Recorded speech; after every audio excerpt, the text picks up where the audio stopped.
الحمد للہ رب العالمین والصلاة والسلام علی اشرف الانبیاء والمرسلین نبینا محمد وعلی آلہ وصحبہ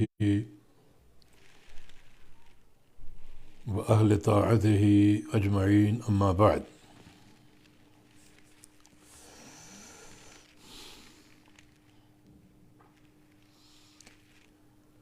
سورۃ الحدید 27واں پارہ اور اس کی آیت نمبر 24 سے شروع کرتے ہیں۔ اعوذ باللہ من الشیطان الرجیم من ہمزہ ونفخہ ونفثہ، بسم اللہ الرحمن الرحیم۔ الذین یبخلون ویأمرون الناس بالبخل،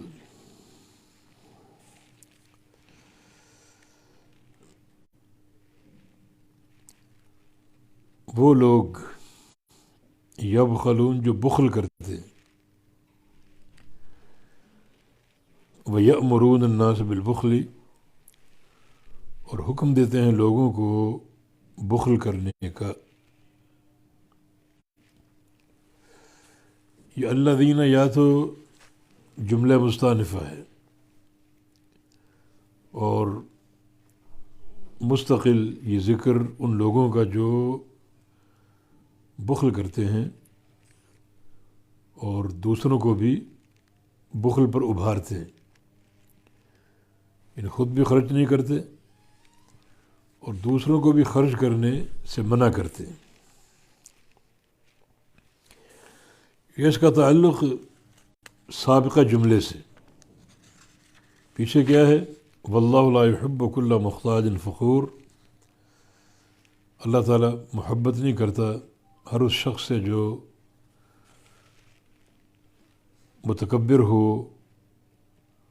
اور فخر کرنے والا ہو۔ اور یہ کون لوگ ہیں؟ جو بخل کرتے ہیں اور حکم دیتے ہیں لوگوں کو بخل کرنے کا۔ یہ اشارہ منافقین کی طرف ہے، جو اللہ کے نبی پر سچا ایمان لانے والے تھے،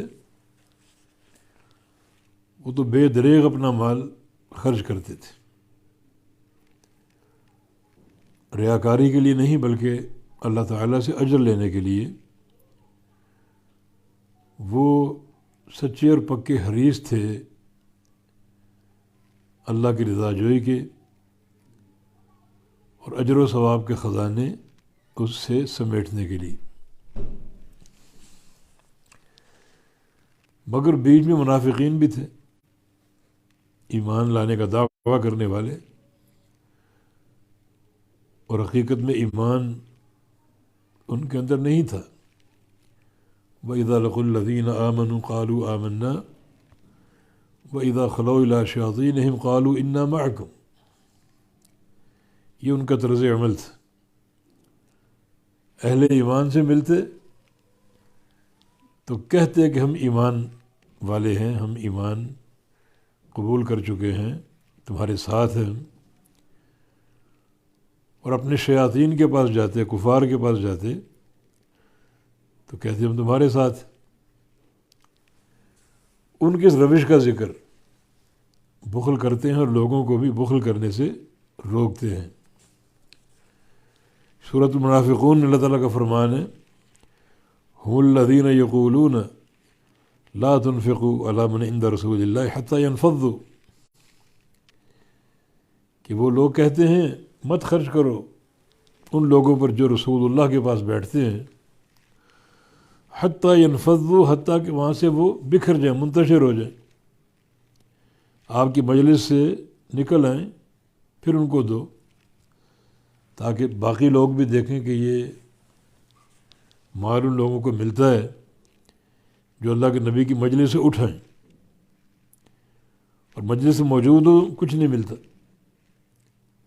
یہ ان کا ایک ہیلہ مسلمانوں کے ایمان سے دور کرنے کے لیے۔ یہ منافقین کا کردار بخل کرتے ہیں اور حکم دیتے ہیں لوگوں کو بخل کرنے کا. ومن يتول فإن الله هو الغنی الحمید. اور جو اعراض کرے گا، پیٹھ دکھائے گا اور منہ پھیرے گا، تو بے شک اللہ تعالی غنی ہے اور حمید ہے. غنی کا معنی بے پرواہ، اور حمید کا معنی سزاوار حمد و ثنا، تعریفوں والا، حسن ثنا والا.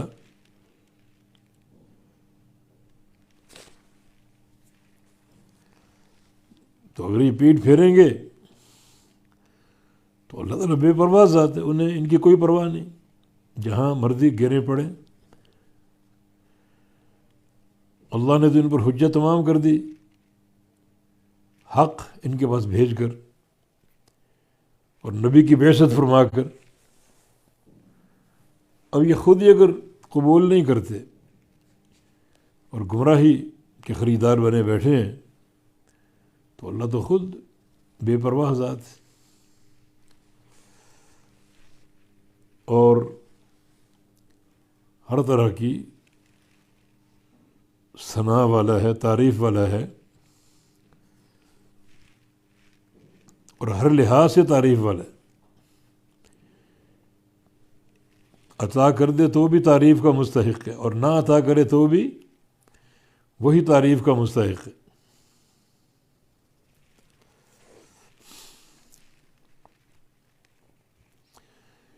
لقد ارسلنا رسولنا بالبینات، البتہ تحقیق بھیجا ہم نے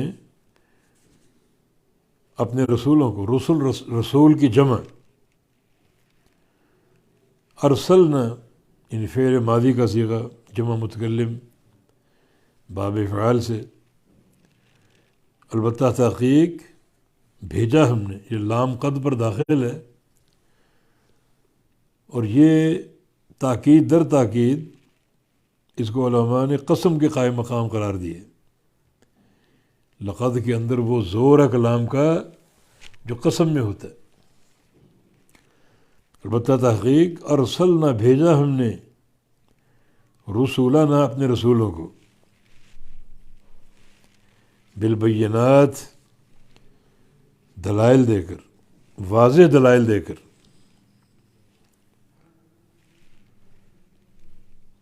رسولوں کو بھیجا اور رسول آئے اور ان کی دعوت ایک ہی تھی. سارے توحید کے داعی تھے.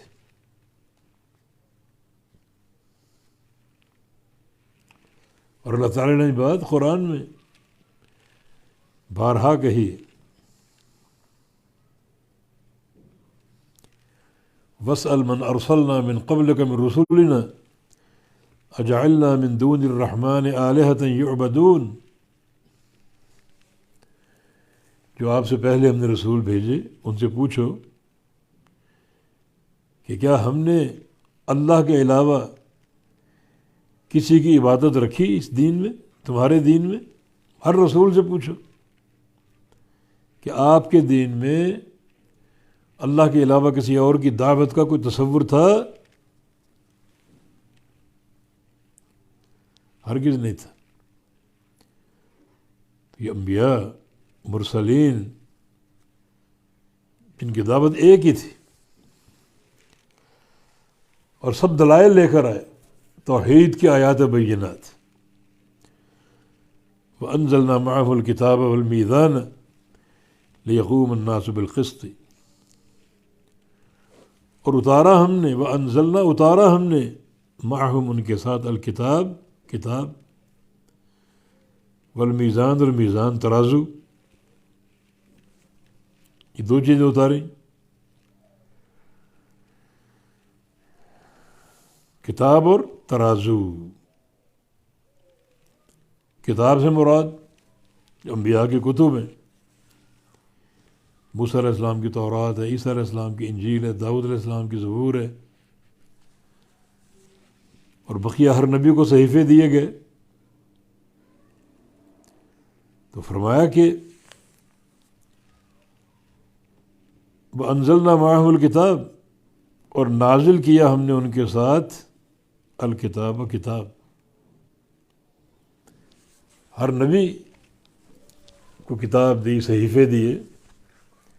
کچھ کے نام مذکور ہیں. داؤد علیہ السلام کی زبور ہے، موسیٰ علیہ السلام کی تورات ہے، عیسیٰ علیہ السلام کی انجیل ہے، اور محمد مصطفیٰ علیہ السلام کا قرآن ہے. تو کتاب اتاری تاکہ شریعت کے امور میں استقامت رہے. بل میزان، اور میزان اتارا. میزان ترازو کے معنی میں. یہ کیوں اتارا؟ لِيَقُومَ النَّاسُ بِالْقِسْطِ، تاکہ لوگ قائم رہیں. کس چیز کے ساتھ؟ بالقسط، عدل کے ساتھ، انصاف کے ساتھ. تاکہ لوگ عدل کے تقاضوں کو پورا کرتے ہوئے قائم رہیں عدل کے ساتھ اور اعتدال کے ساتھ. یہ آسمان سے دو چیزیں اتاریں، ایک کتاب اور ایک میزان. حالانکہ میزان تو زمین پر بنتا ہے، مگر آسمان سے اتارنے کا معنی اللہ تعالیٰ کے امر سے اتارنا.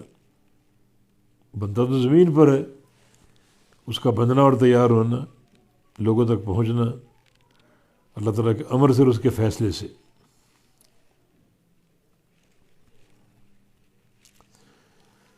ہوا کہ ہم نے رسولوں کو بھیجا بالبینات، دلائل کے ساتھ، واضح براہین کے ساتھ. وَأَنزَلْنَا مَعَهُمُ الْحَدِيدَ، اور اتارا ہم نے ان کے ساتھ.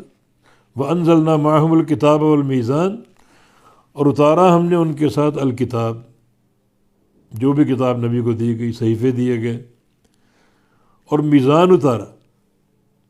میزان واحد کا صیغہ، موازین اس کی جمع، مراد ترازو. کتاب جو ہے وہ اتاری ہم نے تمہاری آخرت کے امور کو سنوارنے کے لیے، اور میزان اتارا تمہارے دنیا کے کام بہتر بنانے کے لیے. تو میزان جو ہے وہ اشیاء کو تولتا ہے، تبادلے کی اشیاء، لین دین، میزان میں ان کا وزن ہوتا ہے،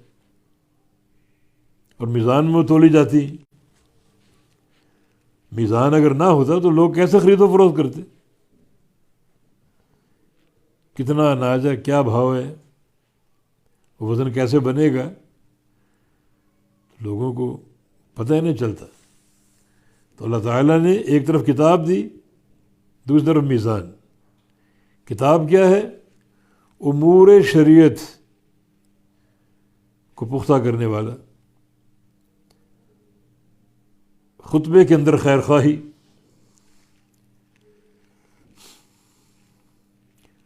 اور میزان کا کام کیا ہے؟ ترازو، لین دین، تول کر دینا، تول کر لینا. ترازو اگر نہ ہو تو لین دین کے معاملے بڑا افراد و تفرید کا شکار ہو جائے.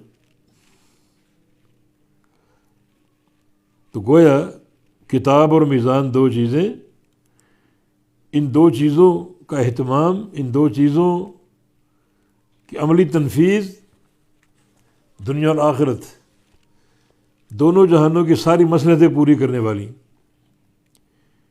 کتاب کا تعلق عمل سے، عقیدے سے، اللہ اور اس کے رسول کی اطاعت سے، اور میزان کا تعلق لوگوں کے دنیاوی مسائل کی اصلاح سے. اگر میزان نہ ہو تو اشیاء کا تولا جانا ممکن نہ ہوتا. تو پھر معاشرے میں یہ ایک قلت اور کثرت اور ناہمواری کا جذبہ قائم ہوتا. تو تاکہ لوگ قائم ہوں، لِيَقُومَ النَّاسُ بِالْقِسْطِ، تاکہ لوگ قائم ہوں عدل پر، انصاف پر۔ وَأَنزَلْنَا الْحَدِيدَ، اور اتارا ہم نے لوہا، فیہ بأس شدید، اس میں سخت قوت ہے۔ تو منافع للناس، لوگوں کے لیے منافع بھی ہیں، نفع بخش چیزیں بھی ہیں۔ وَلِيَعْلَمَ اللَّهُ مَن يَنصُرُهُ وَرُسُلَهُ بِالْغَيْبِ، اور تاکہ جان لے اللہ تعالیٰ من کون ہے، ینصرہ جو اس کی مدد کرتا ہے اور اس کے رسولوں کی مدد کرتا ہے، بالغیب دیکھے بغیر، ان دیکھے، غیب کے ساتھ۔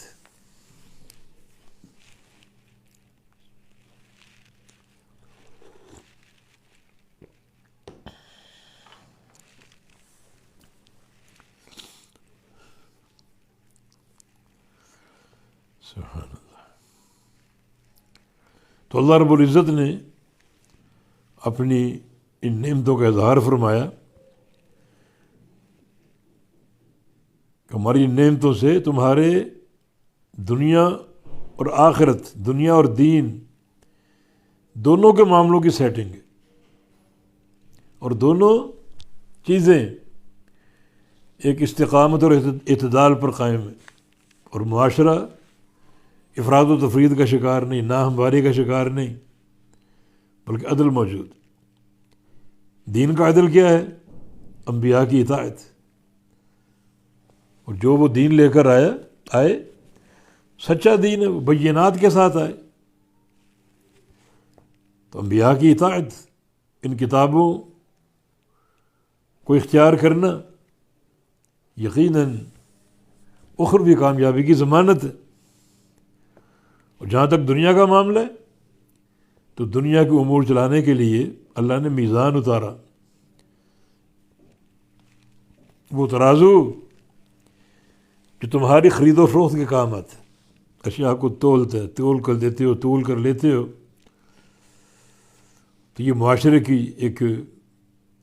ایک استقامت اور سیدھا پن ہے، دنیا بھی قائم اور دین بھی قائم ہے۔ وَأَنزَلْنَا الْحَدِيدَ، اور اتارا ہم نے لوہا، فیہ بأس شدید، اس میں سخت قوت ہے، تو منافع للناس، اور لوگوں کے لیے منفعتیں ہیں۔ لوہا اتارا ہم نے، حالانکہ لوہا زمین سے نکلتا ہے، آسمان سے نہیں اترتا، تو یہاں آسمان سے اتارے جانے کا معنی ہوتا تو زمین سے پیدا ہے، مگر اس کا اخراج جو ہے، اس تک پہنچ جو ہے، وہ اللہ کے امر سے ہوتی ہے۔ تو گویا وہ آسمان سے اترا ہے، اللہ کے امر کے ساتھ۔ اللہ کا امر نہ ہو، اللہ کی توفیق نہ ہو تو اس لوہے تک تم پہنچ ہی نہیں سکتے۔ تو اللہ تعالیٰ کے امر کے مطابق ہونا یعنی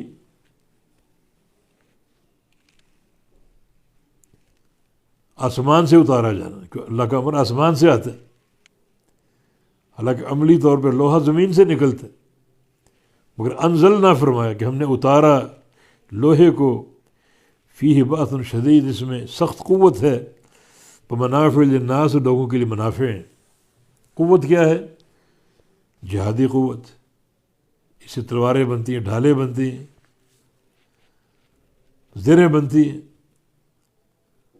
اور وہ سامان یا وسائل جو جہاد میں کام آتے ہیں،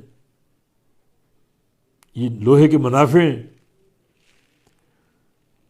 یعنی باس شدید، سخت طاقت، سخت قوت، پر منافع للناس، اور منفعتیں لوگوں کے لیے، منفعت ان کی جمع۔ لوہے سے لوگ نفع حاصل کرتے ہیں، لوہے کی تجارت ہوتی ہے، خرید و فروخت ہوتی ہے، نیا لوہا، پرانا لوہا، یہ تجارت نفع کی بات۔ پھر لوہے سے زمین کی کھدائی ہوتی ہے کھیتی باڑی کے لیے، تو کھدائی کے بعد کھیتی باڑی ہوتی ہے تو کتنا اناج پیدا ہوتا ہے، کتنی فصلیں اگتی ہیں.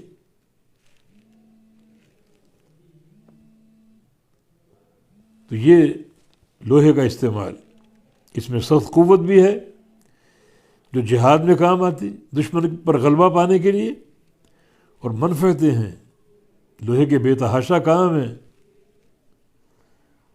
زمین کھودتے ہو، کھیتی باڑی کرتے ہو، اور یہ ایک معیشت کی بڑی قوی اساس کھیتی باڑی وغیرہ، اور یہ ممکن لوہے سے ہی. آج کے اس دور میں لوہے سے بے تحاشا ایجادات ہوئی، جہاز بنے، ٹرینیں بنی، گاڑیاں بنی، لوگوں کی گزران آسان ہوگی، معیشت آسان ہو گئی. جہاں کسی دور میں وہ 10 دن میں پہنچتے، وہاں 1 گھنٹے میں پہنچ جاتے ہیں. یہ منفعت ہے لوہے کی، اللہ کی دین اور اس کی عطا ہے یہ.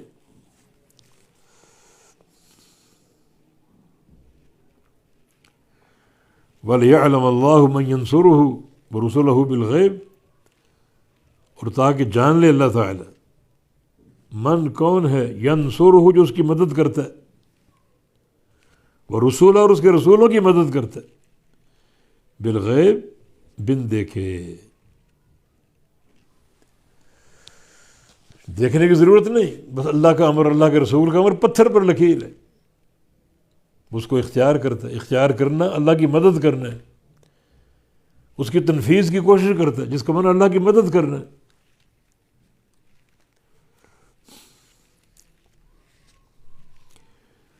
تو وَلِيَعْلَمَ اللَّهُ مَن يَنصُرُهُ، تاکہ جان اللہ تعالی کون اس کی مدد کرتا ہے، اور اس کے رسولوں کی، وہ رسولہ اور اس کے رسولوں کی، بالغیب بن دیکھے.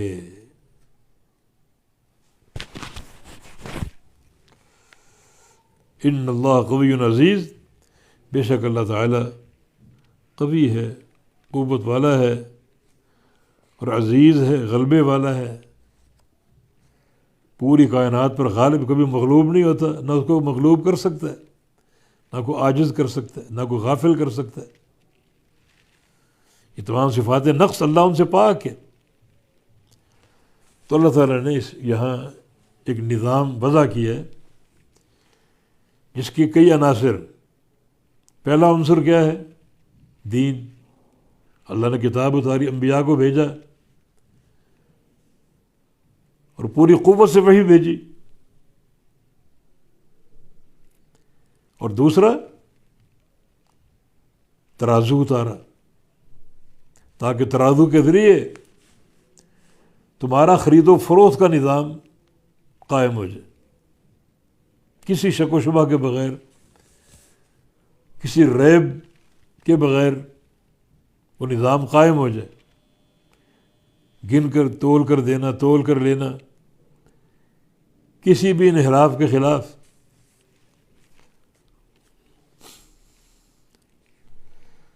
اور تیسری چیز جو ہے وہ لوہا اتارا. لوہا دشمنوں سے جہاد کے کام آنے والا، جس سے جہادی سامان بنتا ہے، تلواریں بنتی ہیں، ڈھالیں بنتی ہیں، زرہ بنتی جو مجاہد استعمال کرتا ہے.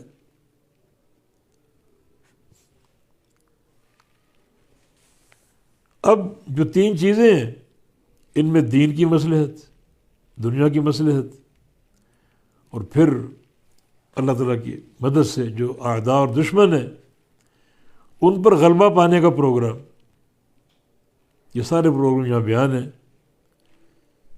تو وَلِيَعْلَمَ اللَّهُ مَن يَنصُرُهُ وَرُسُلَهُ بِالْغَيْبِ، اور تاکہ اللہ جان لے کون اس کی مدد کرتا ہے اور اس کے رسولوں کی، بالغیب بغیر دیکھے.